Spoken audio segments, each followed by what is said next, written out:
né? Eu era gerente de unidade de saúde e a gestão viu em mim essa capacidade de gerir a Secretaria de Saúde naquele ano. Então, como eu não sou de fugir da raia, eu aceitei de bom grado e foi um percurso extremamente positivo, porque eu não estava sozinha. Eu tinha a gestão do meu lado, que aquilo que eu precisava, eu sempre fui ousada, eu ia mesmo e lutava por aquilo que o paciente estava precisando. Então eu tive a gestão ali muito próxima. Todas as vezes que eu precisava fui ouvida e tudo que havia necessidade de buscar, eu consegui essa busca. Porque o que eu percebi é que a gestão tinha esse calor humano, né? E continua tendo. E esse olhar, né? Aqueles que estão precisando. A preocupação com as pessoas. Então algo assim de uma experiência muito boa. O que eu pude fazer ali, eu fiz. Porque quando eu entrei, eu falei com o Senhor que eu não queria estar ali só como uma secretária de saúde que se desse para fazer as coisas, tudo bem. Se não desse, não. Eu estive ali para lutar, para conseguir o que eu ouvia das pessoas, demandas que as pessoas traziam. Tanto no dia que eu ia atender, ou no Bugre, ou Tronqueiras, ou aqui mesmo, ou no dia a dia que as pessoas procuravam lá. E eu me senti vitoriosa até o final. Sim, e foi uma bênção realmente, assim, pela sua personalidade, pela sua formação, pela sua experiência, né? Todas as vezes, por exemplo, que eu precisei, foi extraordinário, foi muito bom. Ladinha, qual foi a decisão mais difícil? Teve alguma experiência nesse sentido? Uma decisão difícil, que você talvez se sentiu solitária dentro deste universo aí, de tanta responsabilidade, de ser responsável pela saúde, não só mental, mas assim, a saúde integral de todo o município, da proporção do nosso município. Pastor, eu acho que isso pesou mais nas minhas costas, porque por eu conhecer as dimensões humanas, tanto a física, emocional, espiritual. Então, quando alguém chegava até a mim com a demanda, então aquilo me incomodava realmente. E quando eu percebia que talvez não ia ter como, aí eu sinceramente me chateava. Eu me sentia impotente. Porém, pouquíssimas demandas não foram resolvidas, porque às vezes era a longo prazo, levava anos, dependia do SUS, mas a maioria delas foram resolvidas. E ainda este ano, né, que eu continuei até no início de abril, também não tive dificuldades. Porque, na verdade, assim, os recursos são limitados, né? E a demanda é estratosférica.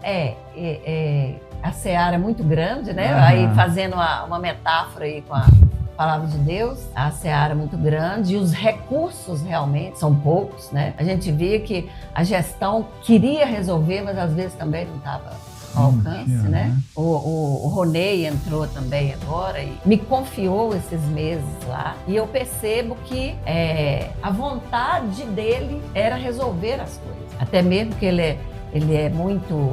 Também eu vejo nele assim, uma pessoa muito gente, muito o social aí e a preocupação dele durante o tempo que eu estive lá. Então, o que eu tenho a dizer é que eu fui bem-aventurada nessa nova função. Nessa nova aventura.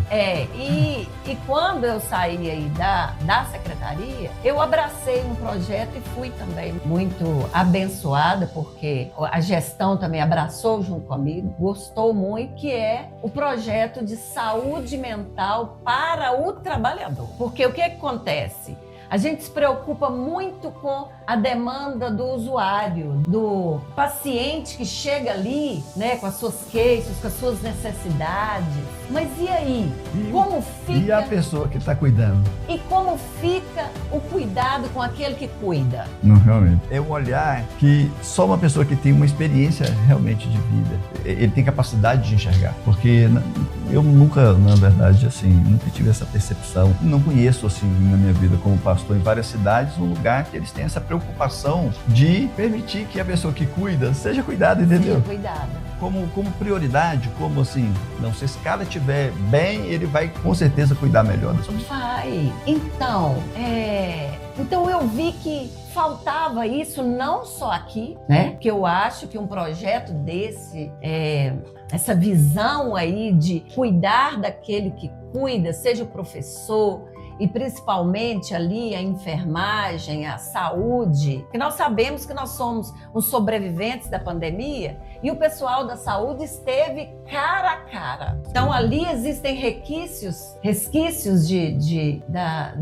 toda aquela ansiedade que eles passaram e muitos afastados do trabalho. Então por que não fazer um trabalho de prevenção ali? Então, e esse trabalho já começou, ele está a todo vapor, começou em janeiro, com Janeiro Branco, onde a pessoa é despertada, né, para a questão da sua saúde mental. E o que a gente percebe que muito se fala sobre saúde mental, mas a gente vê que as pessoas estão desconectadas consigo mesmas, às vezes conectadas com as redes sociais para um alívio e desconectadas com o seu mundo interior. Então eu comecei aí e parte do meu tempo nesse trabalho, a partir do momento que eu percebo que há alguém ali que, além das rodas de conversa, além das palestras, precisam de um trabalho individualizado, o Ronei me pediu para tirar alguns dias do meu trabalho para atender essas pessoas no consultório, com ali as terapias, né? Uhum. Então, porque existe situação que já está lá na frente, com um grau de ansiedade altíssimo, com uma depressão aí, né? Porque não era só a tristeza, que há a diferença, né, de uma depressão instalada no estado de tristeza da pessoa, é uma tristeza contínua. Então, além de uma ansiedade, tem pessoas com a depressão. Ali eu observo, às vezes encaminho para o psiquiatra que precisa de uma ajuda medicamentosa. Então, eu acho que é um projeto pioneiro, é um projeto muito bom.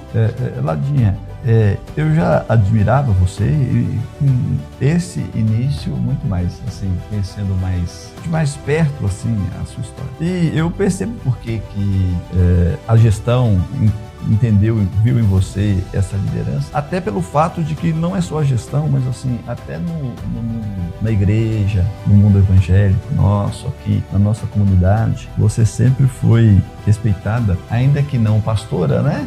Porque algumas denominações, né, não sei como é a sua igreja, mas na Igreja Batista, por exemplo, a gente não tem pastora, embora tenham várias mulheres pastoreando, né? Pode fazer. A maioria tem um certo preconceito com relação a isso. Mas como é que a vida na igreja, a sua liderança lá na igreja, ela se deu nessa caminhada sua? Olha, de forma muito tranquila.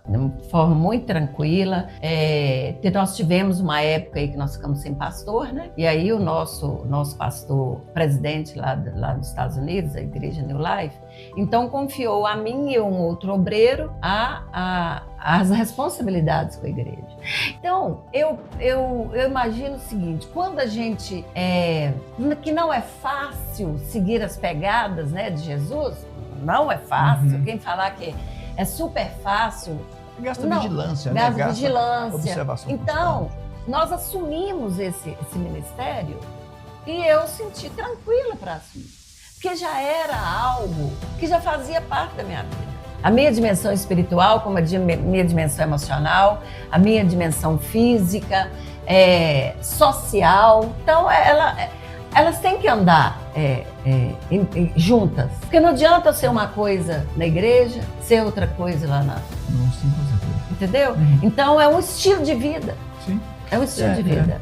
E as pessoas percebendo que a sua personalidade se destacaria em qualquer lugar de vida. Porque, na verdade, assim, o mundo, ele carece de lideranças, de pessoas que se posicionam, de pessoas que estão na vanguarda, pessoas que vão à frente, pessoas que desbravam, né? Pessoas que têm coragem de se posicionar como cristão, se posicionar como servo de Deus, né? E é isso que a gente